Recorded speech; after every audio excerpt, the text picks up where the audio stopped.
So for those utilizing ASL interpretation services, our two interpreters today are Andrea Lamberton and Victor Rivera. Instructions on how to pin their video will be found in the chat. For those utilizing CART closed captioning services, a link to that will be provided in the chat as well. Thank you so much. Thank you, Howard. Good afternoon, members of the public, CCRB staff and colleagues. I am Pat Smith, a mayoral appointee to the CCRB and the interim chair. On my left is Jonathan Darsh, executive director of the CCRB. I would like to call the CCRB's January public board meeting to order. Now I straight together. I like that. And could our board members, starting on my right, introduce themselves? Joseph? Yes. Good afternoon, everyone. My name is Joe Puma. I'm the city council representative on the board from the borough of Manhattan, and I hail from the Lower East Side. Hi, I'm Joe Fox. I'm the police commissioner's rep. A.U. Hogan, I'm city council designee from Queens. Hi, my name's John Darsh. I use he, him pronouns, and I'm the executive director of the agency. Herman Merritt, City Council designee from Brooklyn. Kevin McGinn, Police Commissioner Representative. Rahul Agrawal, mayoral designate from Brooklyn. Frank Dwyer, police commissioner designee. Okay. Thank you all. Let's proceed to the adoption of the minutes. Are there any changes or corrections to the December minutes? Is there a motion to approve the December minutes? So moved. Is there a second? Second. Thank you. And any question? All those in favor of approving the minutes, say aye. Aye. Any opposed? I have one overlooked. John Siegel, member, is here on the video screen for the magic of television. John, introduce yourself, please. Yeah, good afternoon, John Siegel. I'm a mayoral appointee. Good afternoon, and thank you for attending this January meeting of the New York City Civilian Complaint Review Board. It's an exciting time, a new year with a new mayor.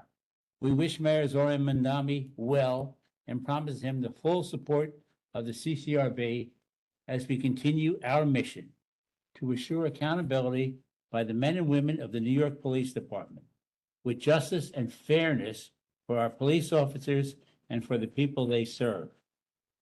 We are a human endeavor, and like any human endeavor, we can do better. At the December 2025 meeting of the CCRB, the interim chair presented a proposal to do better through changes to the recruitment, training, and compensation of CCRB investigators. In the coming weeks, I will be appointing a committee to develop this proposal more fully and to present it to the full CCRB board for consideration. I look forward to the committee's work. If you care about the effectiveness of the CCRB, you might want to read an audit report released by the New York City Controller on December 30th, 2025. Of special interest is page 19 of that audit report. Under the heading Board Vacancies, the audit report reads in part, the auditor's review of CCRB's complaint data shows that while CCRB received, investigated, reported, and prepared both fully investigated, substantiated, and not substantiated cases in under 14 months, the cases sat waiting to be assigned to a board review panel for months at a time. On average, it took 5.1 months for CCRB to assign cases to a board review panel.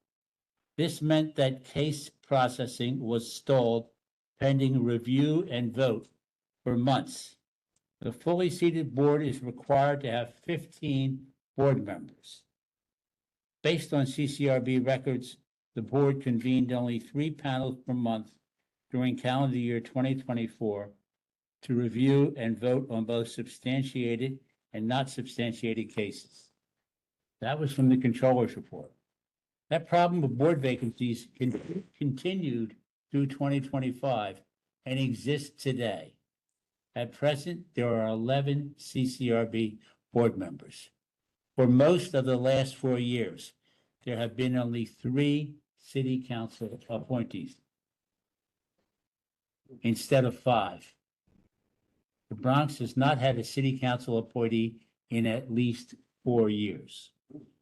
We wish the New York City Council Speaker well and urge her to address this issue.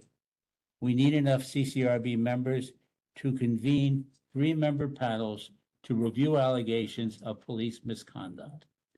We owe all involved in this process justice in a timely manner. Now I would like to introduce our Executive Director, John Darsh. Thank you, Chair Smith. I want to start by acknowledging that this coming Monday is Martin Luther King Jr. Day, commemorating the civil rights leaders' indelible contribution to our country. It is a profound opportunity at this moment to reflect not just on how far we've come since the day of Dr. King's work advancing civil rights and equality for all people, but just also on how far there we have to go. It is also the start of a new year here at the CCRB, with a new administration as well. And in that spirit of both reflection and forward thinking, I'm struck by how far we've come as an agency since I first joined back in 2013, and how much we can still grow. In my tenure at CCRB, I was a part of the creation of our Administrative Prosecution Unit, a group of driven and intelligent people who handle some of the most serious cases of police misconduct this agency investigates.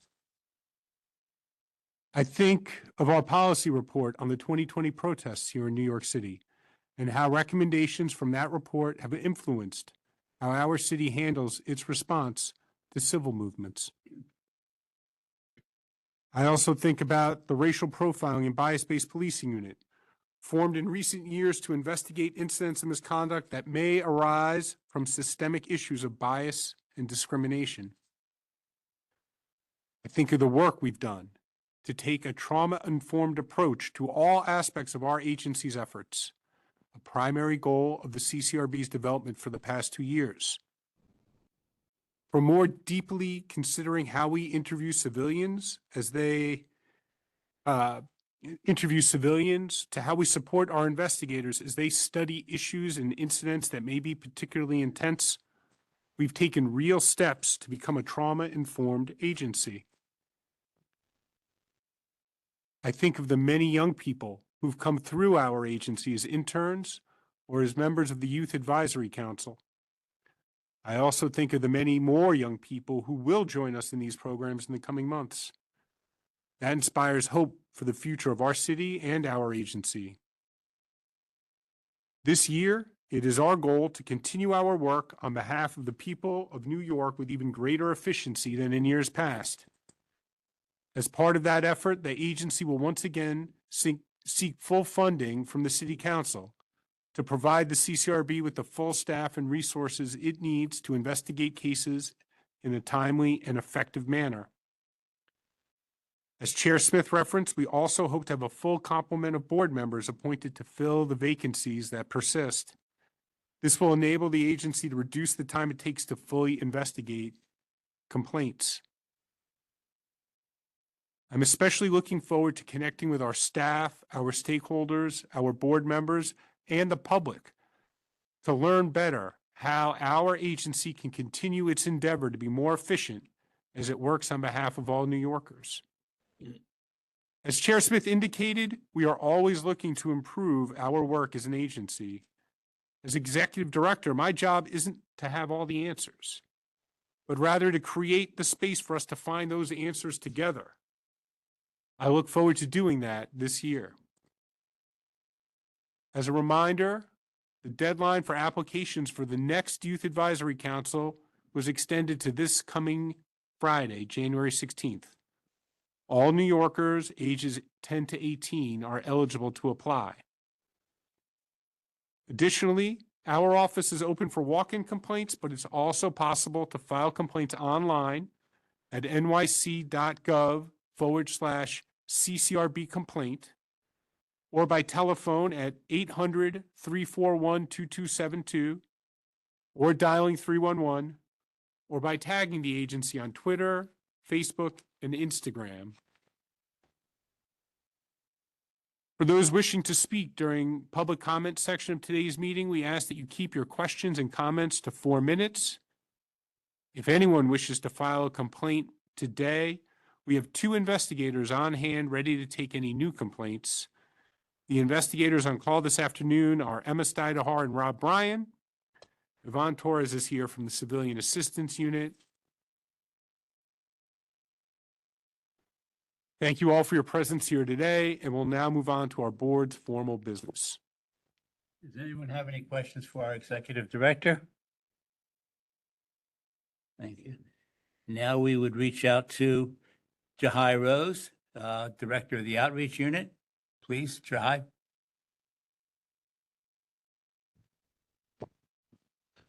Hello, good afternoon. As mentioned, my name is Jahai Rose.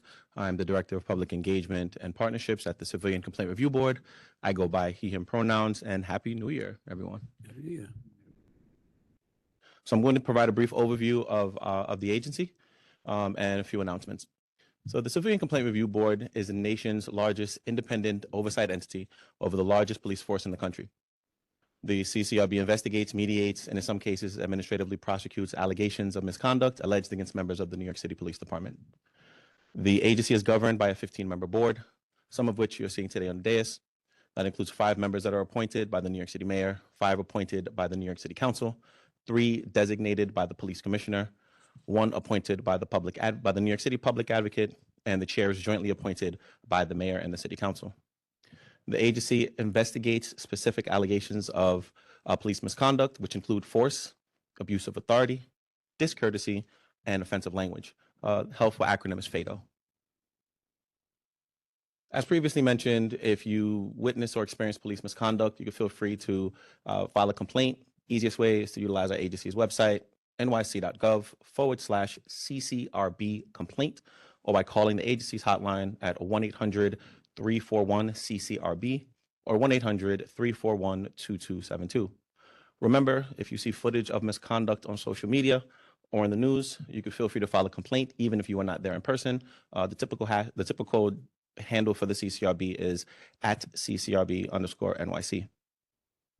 Other ways to file complaints to our agency include calling 311. You could also visit the agency's headquarters at 100 Church Street on the 10th floor in Lower Manhattan. You could also direct message or DM the CCRB on our platforms, which include Facebook, X or Twitter, and Instagram. You could also send a letter to the agency at 100 Church Street, 10th floor, New York, New York, zip code 10007. You could also file a complaint in person at a local police precinct. It does not have to be the precinct within the confines of where the interaction may have taken place. You could leave that complaint with a desk sergeant at the New York City Police Department's precincts. You could also request a self-addressed envelope with a form, and feel free to put that inside the envelope, no postage needed, and you can mail that directly to the agency. The CCRB has, as previously mentioned, the agency has a Youth Advisory Council. The applications are live. The Youth Advisory Council are a group of young people that are in a committee. They are youth leaders in their neighborhoods, and they're committed to criminal justice issues and improving police and community relations. All young people in the city of New York, ages 10 to 18, are eligible to participate in the Youth Advisory Council. The new deadline is actually January 30th.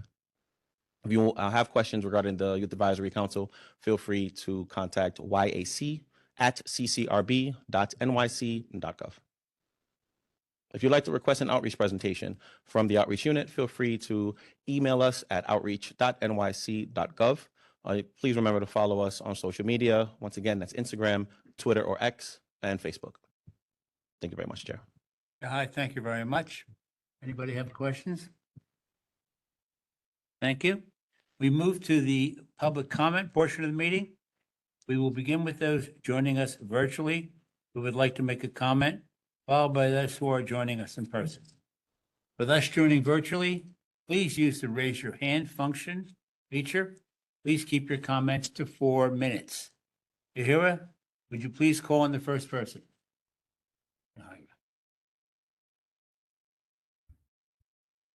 Thank you, Chair. Just want to give folks just a couple minutes in case they're looking to raise their hand.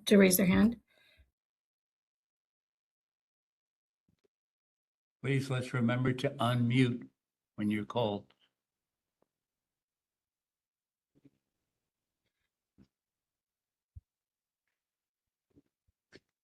It looks like there are no online participants, so we can move on to in-person. Thank you very much, O'Hara. Okay, for those joining us in person and are interested in making a public comment, please line up behind the podium. Please keep your comments to 4 minutes.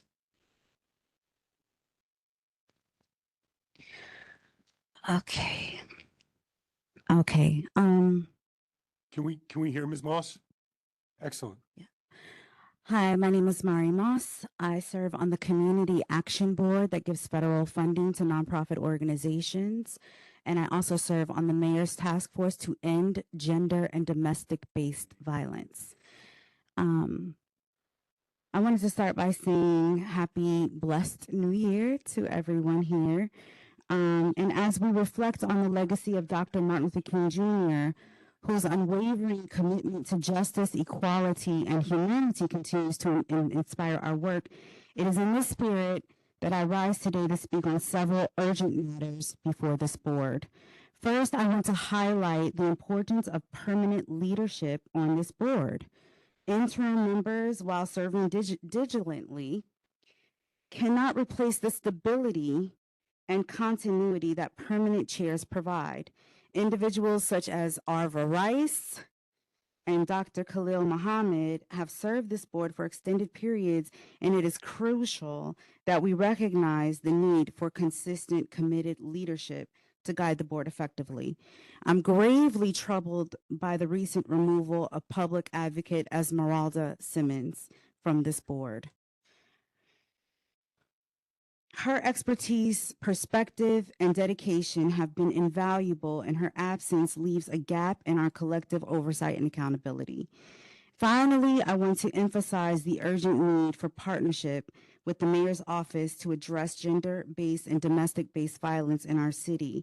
It is unacceptable that individuals, mothers, fathers, and other community members are subjected to harmful tactics such as the use of tasers in situations involving mental health crisis or domestic violence. We must work together to restore humanity, dignity, and safety in these responses, ensuring that reinforcement and protection prioritize care and de-escalation rather than harm. Let us honor Dr. Martin Luther King Jr.'s legacy by advancing justice, protecting vulnerable communities, and ensuring that our community oversight mechanisms are strong, equitable, and rooted in compassion. And I have one last question. Where are the women on this board? What happened? We get a new year and no women on the board? Last year, I recommended that there be a domestic violence liaison on this board that could liaison with the mayor's office to end gender and domestic-based violence. And I don't see a single person on this board that represents that in that capacity. So I would like to see that happen this year. Thank you. Thank you. I would suggest you reach out to the city council speaker who has 2 appointments to make to this board.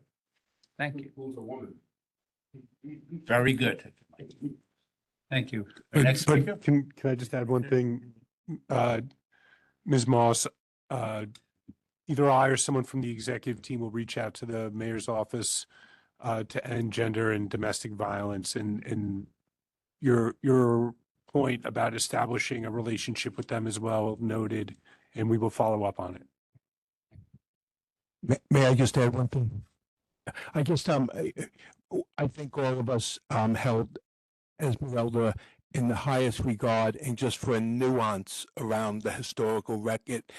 You know, after serving for a long time, she chose to do other things, and just because you used the word removal, I wouldn't want the minutes to show forever that she was somehow removed from the board. She very much on her own decided to move on. And June Northern is still on the board, but Ms. Northern could not be here today. Isn't there another? Shireen. Shireen. And Ms. Crawford is on family leave. Ms. Crawford's on family leave.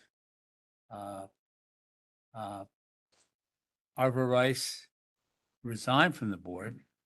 And Charlene Brown resigned from the board. So it's not for lack of trying. Sir? I'm Michael Myers. I'm the president of the New York Civil Rights Coalition. I'm going to try and stay within my 4 minutes, Mr. Executive Director. I appreciate that. I have to ask again, where is the police commissioner?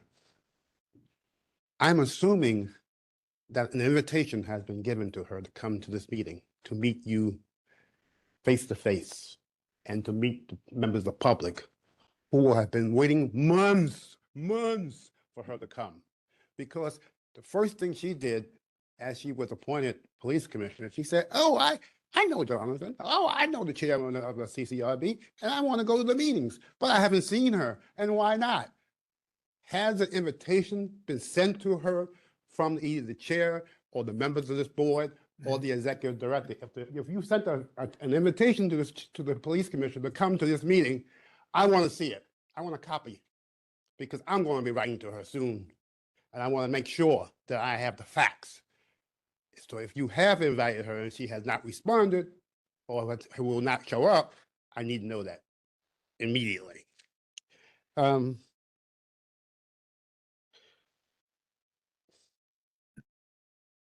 agree with Ms. Moss, but I know where the women are. I fought with Esmeralda Simmons last month not to resign. When she announced that she was resigning, I said, please don't do that. We need you on this board, especially you, Esmeralda. But I couldn't convince her to stay on the board. Now, having said that, there are plenty of women in the city of New York who can serve on the board of the CCRB. Plenty! All of them who are prominent, well-known, well-spoken, intelligent people who can serve diligently as members of the CCRB board. And everybody in elective office know who they are. Why they haven't appointed them is beyond me. I don't understand it. I don't understand the new mayor that he hasn't appointed the chair of the CCRB yet. What are you waiting for, Mr. Mayor? We need a full board, a CCRB that is full. We don't need people saying we can't have a meeting because we don't have a quorum. We can't have a panel because we don't have enough members. What kind of nonsense is this? This is New York City, the largest police department, I understand, in the country. And we have a police commissioner who says she wants to do the right thing. I'm waiting to see it. I haven't seen it, but I'm waiting. And I want you to invite her formally to this meeting, and I want to see either her declination to come or her resignation. Because we need a police commissioner who's accountable to the public. And if she's not going to come to meetings, this is my judgment, she's not accountable to the public. I can't even see my own handwriting. My eyeglasses are so bad. Now, the mayor is supposed to appoint the chair of the committee. We need a permanent chair. I agree that the people who were chairs were good chairs. And one of them, the last one, was pushed out. I say pushed out because he resigned in frustration. It's an embarrassment. And I urged every member of this board to come to his aid, to write to the mayor, to urge the mayor not to accept his resignation. The guy was a good chair. Now, we can't support the people who are with us, the people we like, and the people who they like you. Who in the hell is going to support anybody on the CCRB board? Mr. Mars, can you conclude? I'm going to conclude. Thank you. I must say, I don't understand this report. And as far as the Bronx vacancy, I'm not a member of the Bronx. I'm a member of Manhattan. But 4 years? That's ridiculous. Why haven't you demanded the person who appoints the people on the board that have a Bronx representative. I don't understand that. I just don't understand it. Now, going back to your report, I have to, because my time is up. Page 31, Mr. Executive Director, and page 32, I see formalized training, 97, and disciplinary action, total of 245. No explanations. Formalized training, what the hell is that? Aren't people trained when they go to police academy? How much training do they need? Now, this is formalized training for people who have been offensive, who have not done their jobs right, who have been abusive. What's that formalized training about? And who makes that decision? The police, the so-called police commissioner? And on page 32, I see command discipline, 197. And command discipline B, 197. Command discipline A, 432. What the hell is command discipline? And who makes that decision? And does that mean the police commissioner is following your advice, your guidance, or is she doing something on her own as police commissioner? I want to know who this Okay, police Mr. commissioner Myers, is. Thank you. Jonathan Darsh will answer your questions now. Thank you very much. Yes. A Schedule A command discipline and a Schedule B command discipline are shortcuts to the full disciplinary process that have been negotiated between the police unions and the New York City Police Department. The terms of a command discipline A are a member of service can have a penalty of between a reprimand and forfeiture of 5 vacation days. And after a year, the Schedule A command discipline comes off their record. With regard to a Schedule B command discipline, the command discipline stays on their record for at least 3 years. After 3 years, the member of service can ask the department to remove it from their record, and then it's up to the department's discretion whether or not they leave it on the member of service's disciplinary history, and they can have a penalty between a reprimand and forfeiture of 10 vacation days. The formalized training is training about the misconduct that was committed by the member of service. The way that the agency chooses what discipline to recommend for each member of service is based on the New York City Police Department's discipline matrix, which lays out mitigated, presumptive, and aggravated penalties for all of the allegations that the CCRB investigates. And if you could just hold on 1 second, I have the discipline notes right here. So in 2025, the discipline rate for all cases was, the discipline rate for the APU was 76% approximately, which means that in 76% of the administrative prosecution units cases that were closed in 2025 resulted in discipline for the member of service. That is up from 73% in 2023 and 2024. In 2025, when the CCRB recommended non-charges discipline, so formalized training, command discipline, or formalized training or either type of command discipline, the police department disciplined those officers 85% of the time. That is up from 57% in 2023 and 27% in 2024. Now, my Can you other question. explain who decides discipline? So when the CCRB recommends discipline, excuse me, when the CCRB recommends discipline, we use the discipline matrix. The police commissioner is the final arbiter of all matters of discipline for the NYPD. Now, my other question, But have you asked the police commissioner to come to this, to meet with the board? no, we have not, Mr. Well, why haven't you? Mr. Myers. Why Mr. Myers, haven't you're 4 minutes. These were my questions. You was going to Yes, answer and my question. I answered the question. It's something for the board to consider, and we are still feeling our way. I'm still feeling my way. Thank you. We're finished. Unbelievable. Thank you. Unbelievable. Why can't you ask the police commissioner to come to your meetings? We're done. Thank you. Yeah, all right. Do we have anybody else who'd like to speak?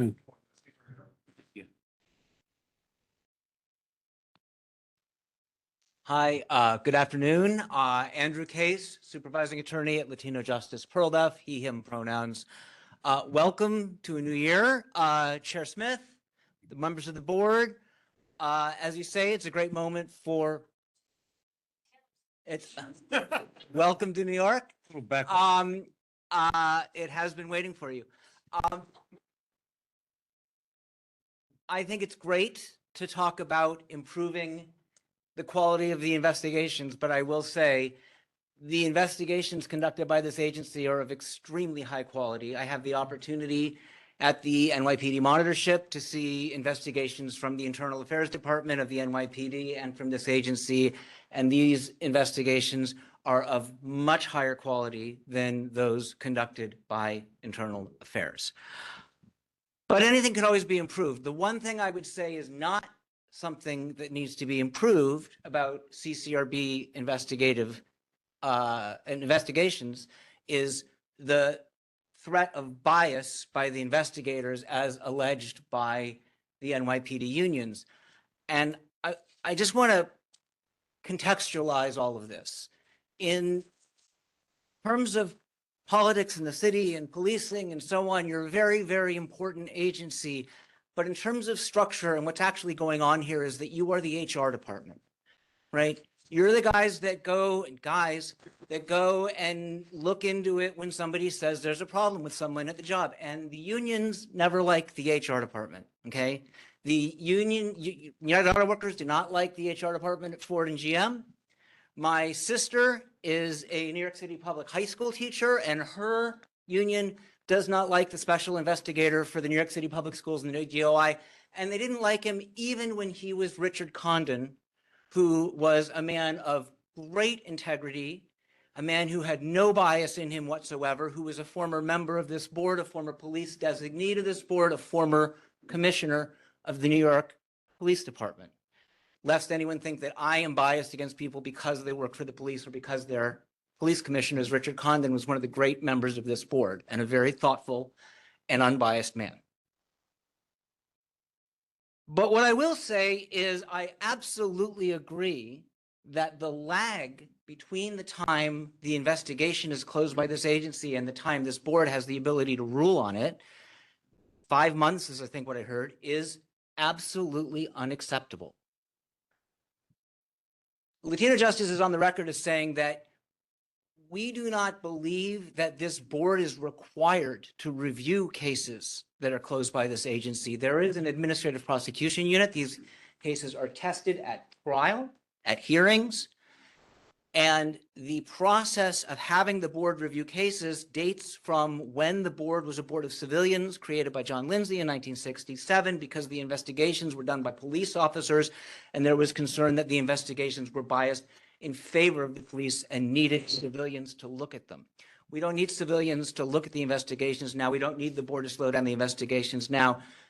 This was a debate 20 years ago at the CCRB, and the question is whether when the board can hear, review, investigate, and make findings on cases, it's already delegated hearing, it's delegated reviewing, it's delegated investigating. Can it delegate, make findings on it? It certainly can. And even if this board doesn't want to delegate making findings on cases to the investigators in all cases, 64% of the cases in 2025 were closed as unable to investigate. And I don't know if you all still read those cases and vote on them, but they did 20 years ago. And that's a total waste of time. once the board has determined this case is out of our jurisdiction, this person has withdrawn their complaint, this person has done that, I'll bet even though you disagree about the merits in other cases, you don't disagree about those, and you'd save yourselves a ton of time by deferring those to the agency. Thank you. Thank you very much. Perfect timing, sir. Do we have any other public comment for the board? We move on to old business. Is there any old business before this board? We move on to new business. Is there any new business before this board? And well, then, hearing none, I'm going to move now that we break into executive session. The agenda for executive session is the executive director will discuss pending personnel actions, and the general counsel will provide updates regarding pending litigation. Do we have a motion to adjourn to executive session? So moved. We have a second? All those in favor? Any opposed? Okay. Thank you very much, everyone. See you next month.